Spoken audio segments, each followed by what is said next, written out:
सवाल जवाब का सिलसिला शुरू करते हैं। पहला सवाल राजेश कुमार नई दिल्ली से हमारे साथ जुड़ रहे हैं। राजेश जी नमस्कार, सवाल पूछें। नमस्कार सर, मेरे पास शो शेयर है कोचिंग शिपयार्ड 1529 के हिसाब से। सर क्या करना चाहते हैं? सर मैं पता करना चाहता हूँ इसको होल्ड करूँ या इसमें कुछ निकाल के प्रॉफिट बुक करूँ सर अपना। 1529 और 1676। राजेश जी क्या करें, कोचिंग शिपयार्ड में थोड़ा मुनाफा हो रहा है, अभी बेच के निकल जाए क्या? देखिए नीरज जी, मुझे लगता है कि ओवरऑल डिफेंस सेक्टर में जो मुनाफा वसूली है वो कहीं ना कहीं अपने 200 डीएमएस के आसपास आके रुकेगी। तो ये जो कोचिन शिपयार्ड का शेयर है वो 1600 के आसपास यहाँ पे 200 डीएमएफ बनता है, करेक्ट हुआ है करीबन 2900 के लेवल से। तो ये इतना सब पेन देखने के बाद इस लेवल पे आप क्लोज नहीं कर सकोगे। तो उससे अच्छा है, मुझे लगता है थोड़ा वेट करें। प्रोबेबली 50-60 रुपए का एक फॉल अभी भी बाकी है, लेकिन यहाँ से एक रिलीफ रैली प्ले मिलेगा जिसका टारगेट होगा करीबन 2000 से लेके 2200, जहां पे आप प्रॉफिट टेकिंग कर सकते हैं। 2200 कितना समय लगेगा इसमें? देखिए अगर आप इसको वीकली चार्ट पे देखें तो लगता है कि करीबन करीबन 2 से 3 महीना, 2 to 3 मंथ, ये इसका टाइम पीरियड होगा। तो फिलहाल पेन है, लेकिन अगर वक्त है आपके पास तो थोड़ा सा वेट करें। ओके, थोड़ा वेट करिए, इसमें ऊपर जाएगा तब बेचिएगा, इसको प्रॉफिट बुक करिएगा।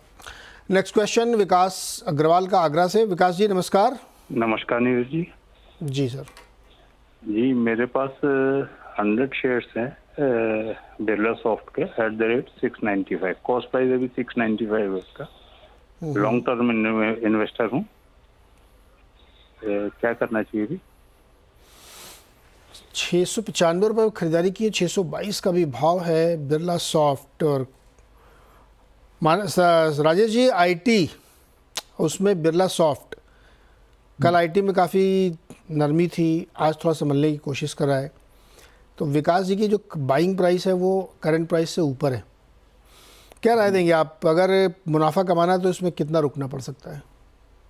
तो देखिए मुझे लगता है कि ओवरऑल अगर आईटी देखे तो ये इंटरमीडिएट करेक्शन है। वैसे इसमें बहुत बड़ी दिक्कत वाली बात नहीं है। अगर पर्टिकुलरली बिरला सॉफ्ट की बात करें तो नीरज जी, इसका जो ब्रेकआउट हुआ था वो 585 और 600, ये इसका क्लस्टर था। तो आप कह सकते हैं कि फिलहाल ये जो करेक्शन हुआ है ये अपने क्लस्टर के आसपास आए। टेक्निकली इसे नेकलाइन कहते हैं। तो इस नेकलाइन से अगर आप देखें तो मुझे लगता है छोटा मोटा प्रॉफिट बुकिंग हो सकता है, लेकिन नेकलाइन ब्रीच नहीं होना चाहिए। हालांकि मुझे लगता है अगर इसे वक्त दे, क्योंकि मैं यहाँ पे मंथली चार्ट देख रहा हूँ, मुझे लगता है कि ये फिर से एक बार के लिए 800 प्लस करेगा, लेकिन उसके लिए प्रोबेबली एक 6 महीने का टाइम आपको देना पड़ेगा।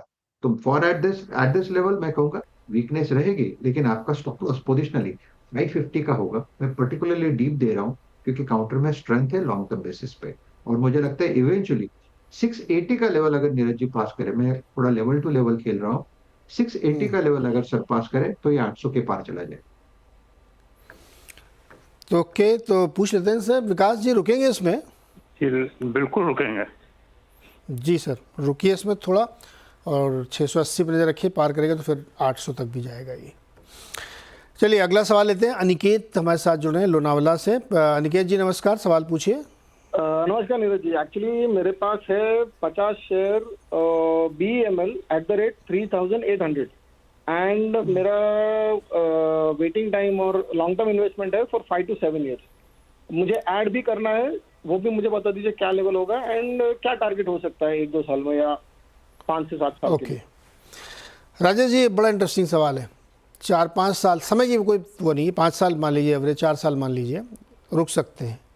करंट प्राइस चल रहा है 3646, 3800 में खरीदा, और ऐड भी करना चाहते हैं इसमें, तो ये तो कंफर्म है कि ये इस पर रुकना चाहते हैं, बल्कि रुकना ही नहीं चाहते और ऐड भी करना चाहते हैं। तो ऐड का लेवल क्या होगा, और 4 साल रुकते हैं तो टारगेट क्या होगा?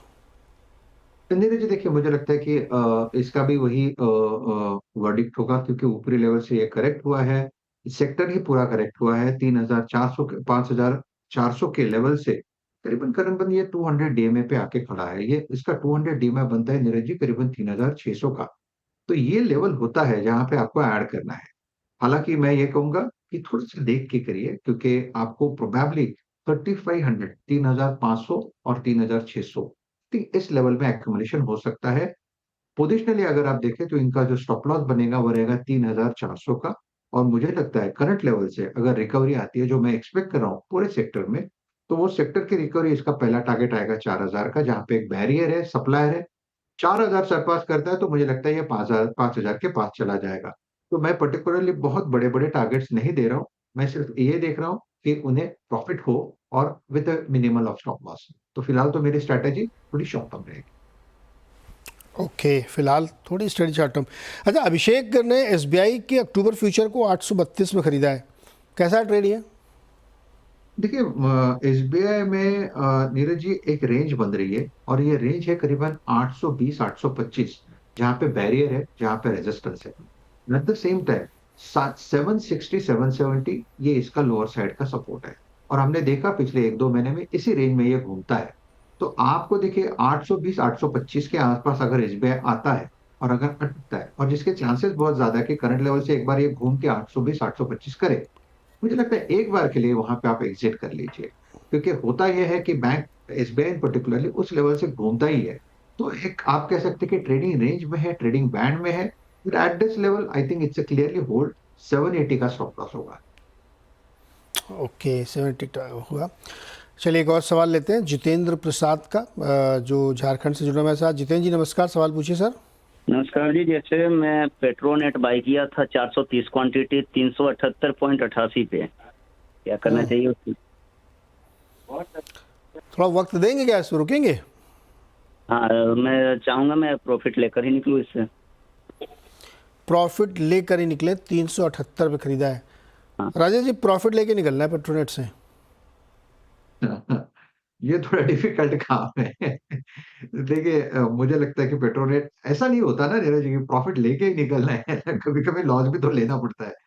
देखिए मुझे लगता है पेट्रोनेट, देखिए यार वैसे है? अगर आप देखें तो ये काउंटर सब अच्छे, not only Petronet, look at NTPC, look at GAIL, look at Coal. मुझे लगता है ये एक ब्रीड है। ये सब चलता चलता है तो सब साथ में चलता है, गिरता है तो सब साथ में गिरता है। फिलहाल तो एनटीपीसी तो चल रहा है, लेकिन पेट्रोनेट की बात करें तो मुझे लगता है ये 310 305 तक का एक यहाँ पे करेक्शन अभी बाकी है।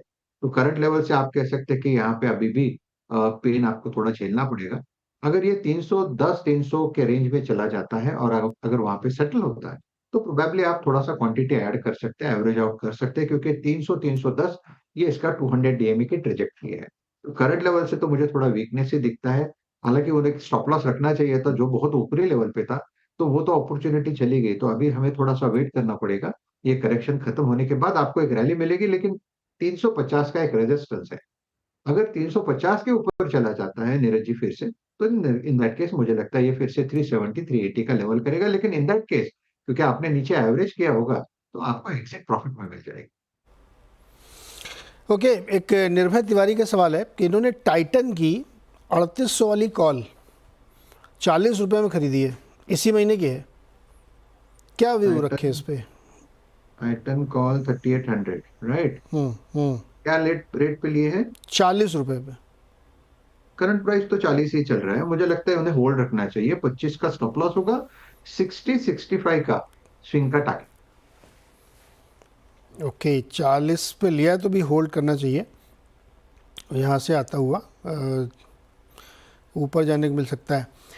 क्या गोल्ड वाले शेयर आपको अच्छे लगते हैं? इसमें गोल्ड का फेस्टिवल सीजन भी चलने वाला है। देखिए गोल्ड सब अच्छे हैं, लेकिन गोल्ड में से अगर आप एक देखें, जैसे कि पीएनजी का आईपीओ था, उसके चलते यहाँ पे मूव भी अच्छा मिला।